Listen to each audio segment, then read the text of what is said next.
नमस्कार प्यारे बच्चों, कैसे हैं आप सब। आशा करता हूँ कि सब अच्छे होंगे। तो चलिए शुरू करते हैं।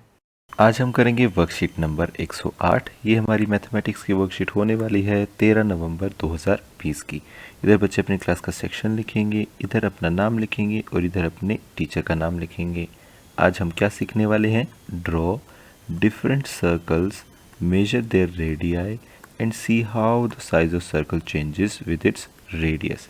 यानी आज हम एक नई फिगर सीखने वाले हैं कि उसको कैसे बनाते हैं, जिसका नाम है सर्कल, या हिंदी में इसको हम गोला भी बोलते हैं। तो एक गोला कैसे बनाया जाता है, ठीक है, और केंद्र से उसकी दूरी कैसे नापते हैं, ये सारी चीज़ें आज हम सीखने वाले हैं। चलिए, हमारी इस वर्कशीट का टाइटल यानी शीर्षक है बाल दिवस की प्रतियोगिता। तो सबसे पहले हम यही पढ़ लेते हैं, हैप्पी चिल्ड्रंस डे यानी बाल दिवस क्या होता है। प्यारे बच्चों, क्या आपको पता है कि हमारे देश के पहले प्रधानमंत्री श्री पंडित जवाहरलाल नेहरू जी का जन्म 14 नवंबर 1889 को हुआ था। वे बच्चों से बहुत प्यार करते थे और सभी बच्चे उन्हें प्यार से चाचा नेहरू कहकर पुकारते थे। उनके जन्म दिवस को बाल दिवस के रूप में मनाया जाता है।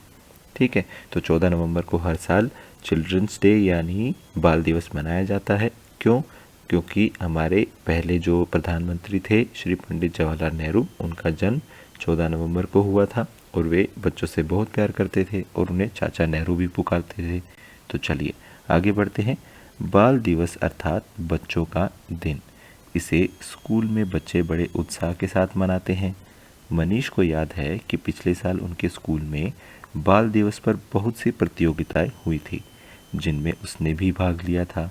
उसने आरती के साथ मिलकर सुंदर सी रंगोली बनाई थी। उनकी रंगोली सभी को पसंद आई थी। आप उनकी रंगोली को देखिए, तो ये देखिए यहाँ पर जो चित्र बना है, ये रंगोली उन्होंने बनाई थी। आइए आगे क्या लिखा है।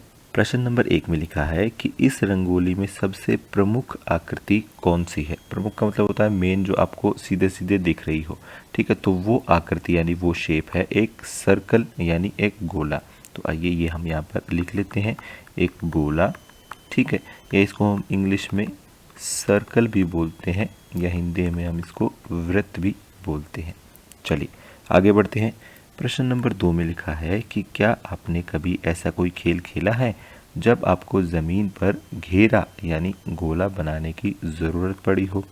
ऐसे कुछ खेलों के नाम सोचिए और लिखिए। तो यहाँ पर हमें ऐसे खेलों के नाम लिखने हैं जिसमें हम खेलते समय ज़मीन पर एक गोला बनाते हैं। ठीक है, तो कुछ नाम ऐसे हैं कि एक तो हो गया डॉज बॉल।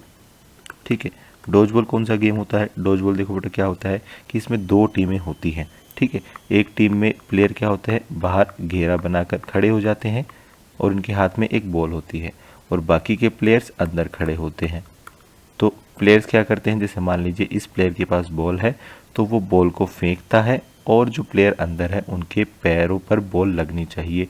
जिसके पैरों पर बॉल लग गई वो प्लेयर जो अंदर खड़ा है वो आउट हो जाएगा और उसको हम बाहर निकाल देंगे। ठीक है, फिर क्या होगा, फिर जो प्लेयर बाहर खड़े थे, जब ये सारे अंदर वाले आउट हो जाएंगे तो बाहर वाले प्लेयर अंदर आ जाएंगे और अंदर वाले प्लेयर बाहर आके गोला बनाएंगे और फिर से ये गेम खेलेंगे। तो ये डॉज बॉल एक गेम है। और कौन सा गेम हो सकता है? और एक हो सकता है डॉग एंड द बोन। इसमें क्या होता है, ये सब आपने खेला होगा। इसमें ये होता है कि जैसे मान लीजिए सारे बच्चे क्या करते हैं, एक गोला बनाकर खड़े हो जाते हैं। ठीक है, जैसे मान लीजिए ऐसे गोला बनाकर खड़े हो गए।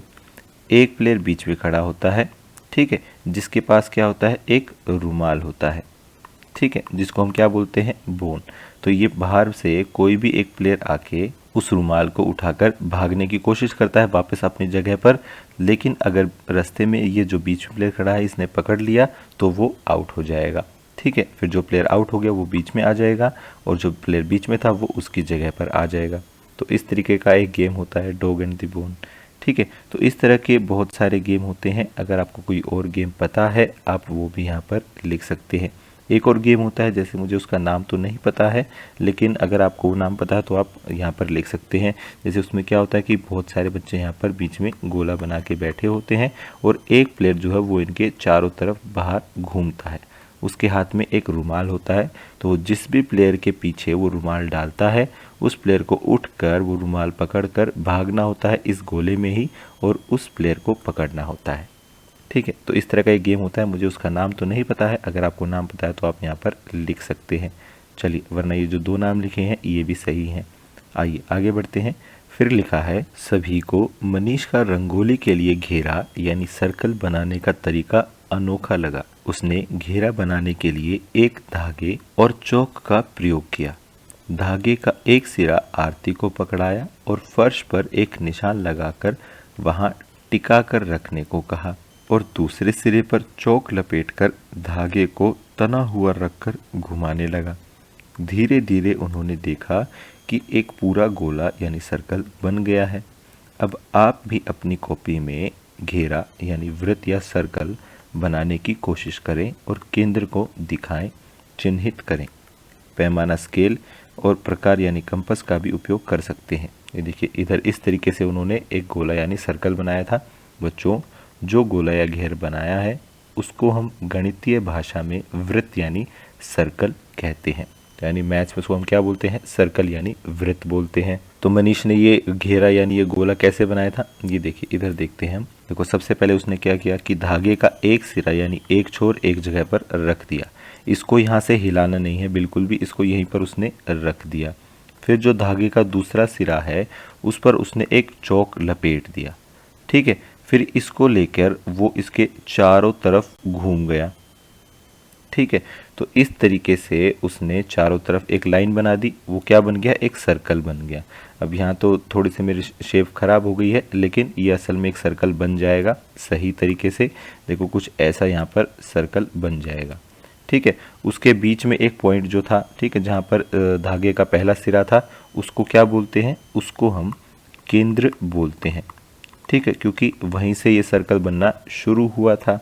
ठीक है, तो धागे, ये जो सर्कल है इसके बीच में क्या होता है, केंद्र। आपको क्या करना है, आपको भी इसी तरीके से एक अपनी कॉपी में सर्कल बनाना है। आप उसके लिए एक प्रकार का यानी कंपास का इस्तेमाल कर सकते हैं। ठीक है, या स्केल का भी इस्तेमाल कर सकते हैं, या ये जो तरीका भी हमने देखा ये भी आप इस्तेमाल कर सकते हैं। आज की क्लास यहीं ख़त्म होती है। अगर आपकी कोई डाउट्स हैं तो आप नीचे कमेंट सेक्शन में पूछ सकते हैं। कल फिर मिलेंगे, कुछ नया सीखेंगे। तब तक के लिए थैंक यू एंड जय हिंद।